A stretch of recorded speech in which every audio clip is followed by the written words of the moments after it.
राधे राधे आप सभी को। नमस्ते, गुड मॉर्निंग। स्वागत है आप सभी का हमारे चैनल पे। तो गोविंद पांडे की बुक हम लोग देख रहे थे और 38 नंबर की हमारी ये क्लास है। छायावाद युग हमने देखा था और कुछ अन्य छायावादी कवियों को हमने कल की क्लास में देखा होगा, यदि आप कल की क्लास देखे होंगे तो। आज हमें देखना था छायावाद के बाद जो उत्तर छायावाद आता है उसमें जो राष्ट्रीय सांस्कृतिक धारा के कवि आते हैं उनको हमें देखना है। तो चलिए क्लास आप शेयर कर दे सभी के यहाँ, और पहली बार जुड़े हों सब्सक्राइब करें चैनल को। पीछे की सारे क्लासें आप प्लेलिस्ट में देख सकते हैं। तो आज हम देखेंगे राष्ट्रीय सांस्कृतिक धारा के कवि कालक्रमानुसार, जो कि निम्न है। सबसे पहले हैं माखनलाल चतुर्वेदी, जिनका जन्म 1889 में और निधन 1968 में हुआ था। ये मध्य प्रदेश के बाबरी गांव में जन्मे थे।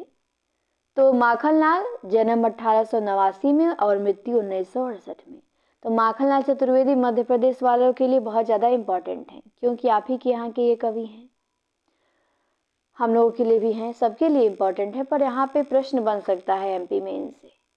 तो इनकी कुछ प्रमुख रचनाएं हैं जिनको आपको ध्यान देना है, जैसे हिम किरीटिनी है 1943 में, हिम तरंगिनी है, माता है, समर्पण है।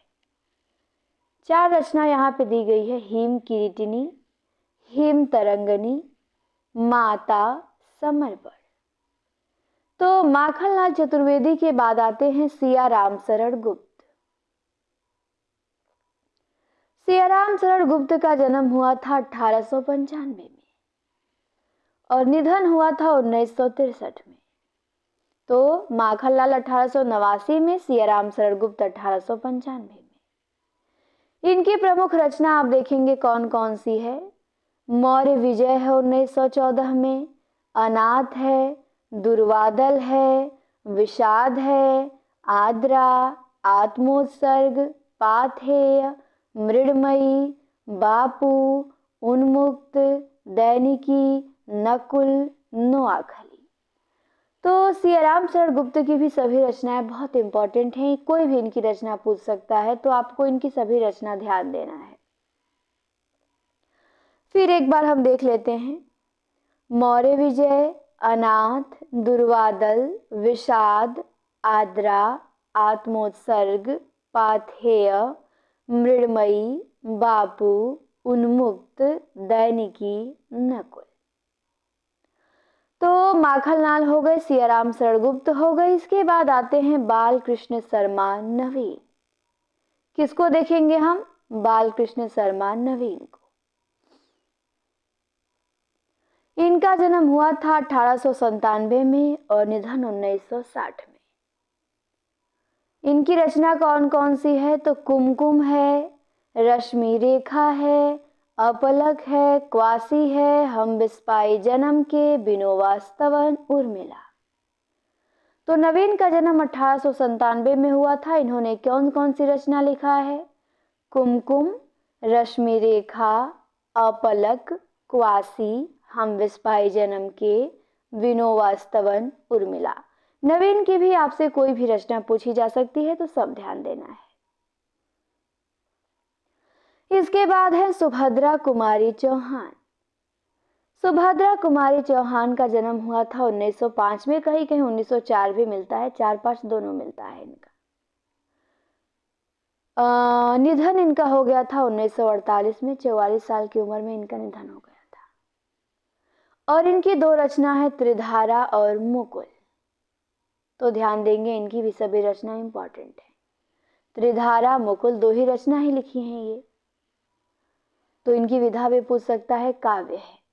और त्रिधारा किसी का निबंध भी है, तो निबंध विवेकी राय का है, रचना सुभद्रा कुमारी का है। इसके बाद आते हैं जगन्नाथ प्रसाद मिलिंद, जिनका जन्म 1907 में, निधन 1986 में। इनकी 2 रचना है, एक जीवन संगीत है 1940 में और एक है नव युवक के गान। तो जगन्नाथ प्रसाद मिलिंद ने क्या लिखा है? जीवन संगीत और नव युवक के गान। इसके बाद आते हैं महेश चंद्र प्रसाद। महेश चंद्र प्रसाद लिखते हैं कांग्रेस शतक। ये क्या लिखते हैं? कांग्रेस शतक। तो देखते हैं कौन कौन सी रचना है। माखनलाल चतुर्वेदी हैं, इन्होंने लिखा है हिम किरीटिनी, हिम तरंगिनी, माता समर्पण। सिया राम शरण का देखा हमने, मौर्य विजय, अनाथ दुर्वादल, आत्मोत्सर्ग है। नवीन का भी देखा, सुभद्रा का भी देखा। तो राष्ट्रीय सांस्कृतिक धारा में हमारे ये कवि आते हैं, इनको देख लीजिए। अब इनके बारे में कुछ विशेषता दी गई है, हम उसे देखते हैं। दिया गया है कि माखनलाल चतुर्वेदी को एक भारतीय आत्मा के नाम से भी जाना जाता है। माखनलाल चतुर्वेदी की प्रसिद्ध कविता कैदी और कोकिला तथा पुष्प की अभिलाषा है। तो इनके काव्य संग्रह हमने देखा था, इनकी कविताएं भी ध्यान देनी है। कैदी और कोकिला, पुष्प की अभिलाषा और एक भारतीय आत्मा इनका उपनाम है। सियाराम शरण गुप्त के बारे में देखिए क्या दिया गया है विशेषता। दिया गया है कि सियाराम शरण गुप्त राष्ट्रकवि मैथिली शरण गुप्त के अनुज थे। तो सियाराम शरण गुप्त मैथिली शरण गुप्त के क्या थे? छोटे भाई थे। मैथिली शरण का जन्म 1886 में होता है और सियाराम शरण गुप्त का जन्म 1895 में होता है। सियाराम शरण गुप्त की प्रथम कविता इंदु में सन 1910 ईस्वी में प्रकाशित हुई। तो सियाराम शरण गुप्त की पहली कविता कब प्रकाशित होती है? इंदु में 1910 में। तो हमारे सियाराम शरण गुप्त पूरे हुए। इसके बाद आते हैं बाल कृष्ण शर्मा नवीन। ये नवीन उपनाम से कविता लिखते थे, बाल कृष्ण शर्मा। इनका प्रथम काव्य संग्रह कुमकुम है। तो नवीन का प्रथम काव्य संग्रह कुमकुम, ये पूछा जाता है, प्रश्न बनता है। बालकृष्ण शर्मा नवीन का प्रथम काव्य संग्रह तो कुमकुम। अब है सुभद्रा कुमारी चौहान। सुभद्रा कुमारी चौहान का जो जन्म है वो प्रयाग जिले के निहालपुर गांव में हुआ था। कहाँ हुआ था? प्रयाग जिले के निहालपुर गांव में। इनकी प्रसिद्ध कविताएं निम्न है, 4 कविता यहाँ पे दी गई हैं। काव्य संग्रह तो इनका 2 ही हमने देखा था, मुकुल और त्रिधारा, लेकिन कविता यहाँ पे 4 है। देखिए कौन कौन सी। झांसी की रानी, झंडे की इज्जत में, स्वदेश के प्रति, जलियांवाला बाग। तो इनकी 4 कविताएं हैं। झांसी की रानी, झंडे की इज्जत में, स्वदेश के प्रति और जलियांवाला बाग। तो हमारा राष्ट्रीय सांस्कृतिक धारा यहीं पे क्या होता है? कंप्लीट होता है। इतने कवि आते हैं इसमें। इसके बाद आते हैं प्रेम और मस्ती का काव्य। व्यक्तिवादी काव्य है और प्रेम और मस्ती का काव्य हम देखेंगे, जो कि उत्तर छायावाद के ही अंतर्गत आता है। तो राष्ट्रीय सांस्कृतिक धारा भी इंपॉर्टेंट है, ये भी महत्वपूर्ण है। तो प्रेम और मस्ती के कवियों का जो विवरण है वो निम्नांकित है। देखिए, सबसे पहले दिया है कवि। तो कौन आते हैं? भगवती चरण वर्मा, हृदयेश, हरिवंश राय बच्चन, हरिकृष्ण प्रेमी, नरेंद्र शर्मा, रामेश्वर शुक्ल अंचल, जानकी वल्लभ शास्त्री, विद्यावती कोकिल और सुमित्रा कुमारी सिन्हा। तो इतने प्रेम और मस्ती काव्य धारा में कवि हमारे आते हैं। तो अब इनके बारे में देख लेते हैं। सबसे पहले हैं भगवती चरण वर्मा। इनका जन्म हुआ था 1903 में, निधन 1981 में। इनके यहाँ पे 4-5 रचनाएं दी गई हैं, काव्य संग्रह, उनको हम देखते हैं। तो मधुकर है भगवती चरण वर्मा का, प्रेम संगीत है, मानव है, एक दिन है। मधुकर, प्रेम संगीत, मानव, एक दिन। कौन लिखता है? भगवती चरण वर्मा। तो ध्यान देना है, मधुकर, प्रेम संगीत, मानव, एक दिन। इसके बाद हृदय से इन्होंने 1905 में इनका जन्म हुआ था और इन्होंने लिखा है स्फुट गीत, जो कि नहीं पूछा जाएगा। अब आते हैं हरिवंश राय बच्चन, जिनका जन्म हुआ था 1907 में और निधन हुआ था 2003 में। तो देखिए इन्होंने क्या लिखा है। इन्होंने लिखा है मधुशाला 1935 में। क्या लिखा है? मधुशाला। फिर है मधुबाला 1936 में, मधु कलश 1937 में, निशा निमंत्रण 1938 में, एकांत संगीत 1939 में, आकुल अंतर 1943 में, सतरंगिनी 1945 में, बंगाल का अकाल 1946 में, हलाहल भी है 1946 में, खादी के फूल है 1948 में, मिलन यामिनी 1950 में। तो कौन कौन सा आपको ध्यान देना है? मधुशाला है, मधुबाला है, मधु कलश है, निशा निमंत्रण है, एकांत संगीत है, आकुल अंतर है, सतरंगिनी है, बंगाल का अकाल है, हलाहल है काव्य बच्चन का, खादी के फूल है और मिलन यामिनी है। कहा जाता है कि खादी के फूल पंत और हरिवंश राय बच्चन दोनों मिलकर लिखे थे। इसके बाद आते हैं हरे कृष्ण प्रेमी, जिनका जन्म हुआ था 1908 में। इनके काव्य दिए गए हैं अग्निगान, वंदना के बोल, आंखों में अनंत के पथ पर। तो प्रेमी के काव्य अग्निगान है, वंदना के बोल है, आंखों में अनंत के पथ पे है।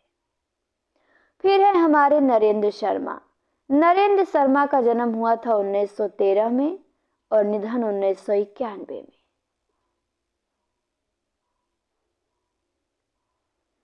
तो इनके काव्य देख लीजिए, इनके सभी काव्य इंपॉर्टेंट हैं। सबसे पहले है इनका प्रभात फेरी, नरेंद्र शर्मा का। फिर है प्रवासी के गीत, प्रभात फेरी है, फिर क्या है? प्रवासी के गीत है।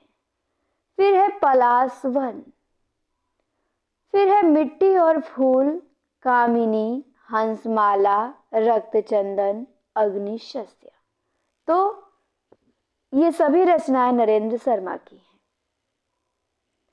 प्रभात फेरी है, प्रवासी के गीत है, पलाश वन है, मिट्टी और फूल हैं, कामिनी है, हंसमाला है, रक्तचंदन है, अग्निशस्त्र है।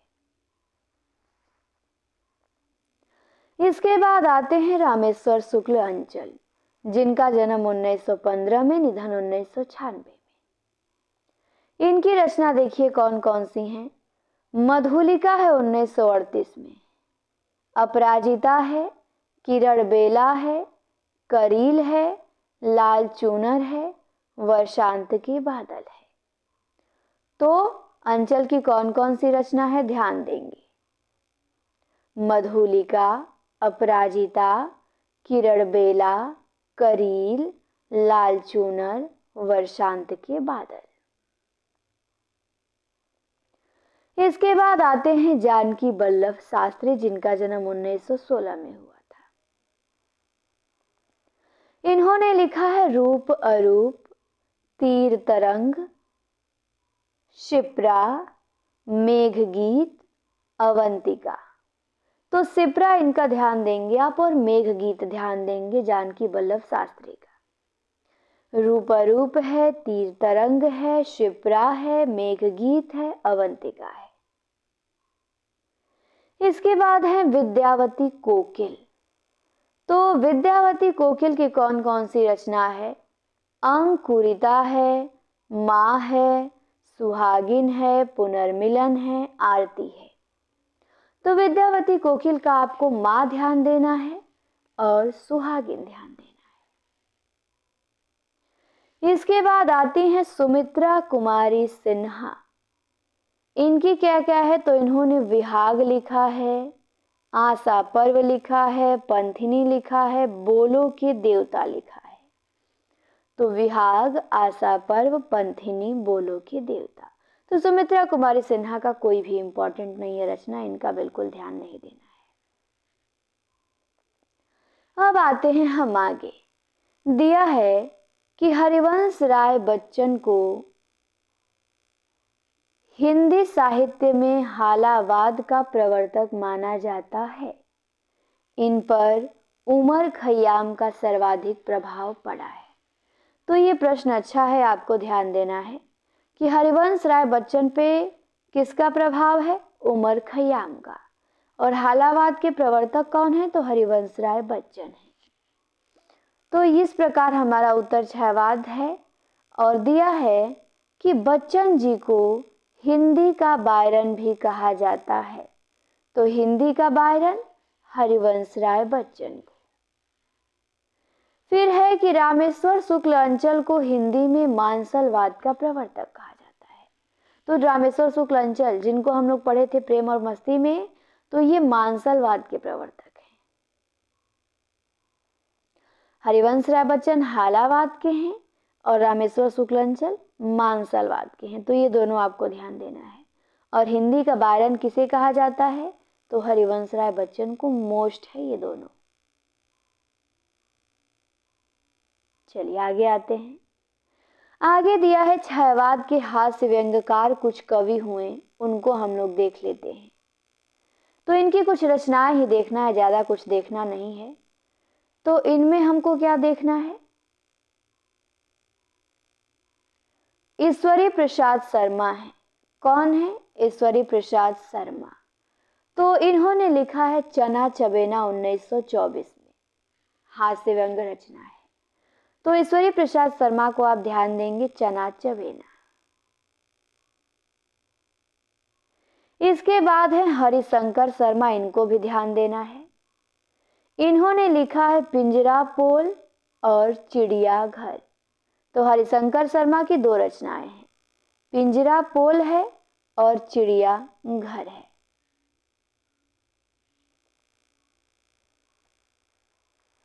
इसके बाद आते हैं कांतानाथ पांडे चोच। इन्होंने लिखा है चोंच चालीसा, पानी पांडे, महाकवि सांड। तो इनका कोई नहीं पूछेगा, चोंच चालीसा, चोंच आ ही गया है तो क्या पूछेगा, इनकी कोई रचना नहीं पूछेगा। बस आपको ध्यान देना है कि जो कांतानाथ पांडे चोच हैं ये छायावाद के हास्य व्यंग्यकार कवि हैं। तो इनका नाम ही से पता चल जा रहा है। फिर है आपके शिवरत्न शुक्ल बलई। तो इन्होंने लिखा है परिहास प्रमोद, जो कि नहीं पूछा जाएगा। इसके बाद आते हैं चतुर्भुज चतुरेश, जो हंसी का फव्वारा लिखे हैं, जो नहीं पूछा जाएगा। तो आपको ध्यान देना था ईश्वरी प्रसाद शर्मा का चना चबेना और हरिशंकर शर्मा का पिंजरा पोल और चिड़ियाघर। बस रचना यही तीन आपको ध्यान देनी थी, बाकी लेखक तो सबको ध्यान देना है कि ये सब क्या है, हास्य व्यंग्यकार कवि हैं। ईश्वरी प्रसाद शर्मा, हरिशंकर शर्मा, कांतानाथ पांडे चोच, शिवरत्न शुक्ल बलई और ज्वालाराम नागर विलक्षण। तो ये नाम ध्यान देना है। बस दिया गया है कि हरिशंकर शर्मा की जो पिंजरा पोल और चिड़ियाघर गद्य रचना है, इसमें कुछ व्यंग्यात्मक कविताएं संकलित हैं। तो हरिशंकर शर्मा का क्या है? पिंजरा पोल है और चिड़ियाघर गद्य रचना है। तो इसमें कुछ व्यंग्यात्मक कविताएं संकलित हैं। इसके बाद आता है छायावाद का ब्रजभाषा काव्य। जो कवि हैं उनको कालक्रमानुसार यहाँ पे दिया गया है। तो कवि दिया गया है, जन्म मृत्यु दिया गया है, रचना दिया गया है। तो रमानाथ ज्योतिषी हैं, 1874 में जन्म हुआ, रामचंद्रोदय काव्य लिखे हैं, नहीं पूछा जाएगा। पर ध्यान देंगे रामचंद्र शुक्ल हैं, जिनका जन्म 1884 में हुआ, निधन 1941 में। इन्होंने बुद्ध चरित लिखा है, ये आपको ध्यान देना है। शुक्ल जी जन्म 84 में, निधन 41 में, दोनों ध्यान देना है। रचना बुद्ध चरित है। राय कृष्णदास का है, 1892 में जन्म हुआ और इनकी रचना है ब्रज रज। क्या है? तो ब्रज रज है, ध्यान देना है। ब्रज रज के लेखक राय कृष्णदास हैं। इसके बाद दुरारे लाल भार्गव हैं, जिनका जन्म 1895 में हुआ था। इन्होंने लिखा है दुलारे दुहावली। फिर इसके बाद वियोगी हरि है, जिनका जन्म 1896 में हुआ था और ये लिखते हैं वीर सतसई, चरखा स्रोत। तो वियोगी हरि वीर सत्सई लिखे हैं, ध्यान देना है। किशोरीदास बाजपेयी, जिनका जन्म 1898 में होता है और इन्होंने लिखा है तरंगिनी 1936 में। फिर है अनूप शर्मा, जिनका जन्म 19 में हुआ था, इन्होंने लिखा है फैरी मिली वो चंपू काव्य। तो नहीं पूछेगा। रामेश्वर करूर का 1901 में जन्म हुआ, करूर सत्सई लिखे हैं, नहीं पूछेगा। तो यहाँ एक बहुत इंपॉर्टेंट तथ्य दिया है जिसको हम सभी को ध्यान देना है। क्या दिया है? दिया है कि रामचंद्र शुक्ल ने एडविन अर्नाल्ड के काव्य एलाइटा फेसिया का बुद्ध चरित शीर्षक से ब्रजभाषा में अनुवाद किया है। तो बुद्ध चरित शुक्ल जी का अनुदित ग्रंथ है और किसकी रचना का अनुवाद किए हैं? तो एडविन अर्नाल्ड के एलाइटा फेसिया का बुद्ध चरित नाम से अनुवाद किए हैं। तो हमारा छायावाद उत्तर छायावाद समाप्त होता है। अब छायावाद की प्रमुख पंक्तियां आती हैं। तो प्रमुख पंक्तियां में प्रसाद का देखना है हमें। बहुत सारी पंक्तियां हैं, प्रसाद की 40 है। उसके बाद निराला की देखना है। निराला की देख लेते हैं कितनी पंक्ति है। तो निराला की मुझे लग रहा है 26 पंक्ति है। पंत की कितनी है? तो पंत की 15 पंक्ति है। महादेवी का 9 पंक्ति है। नवीन की भी पंक्ति है 5। उसके बाद विविध आता है, विविध देखना है।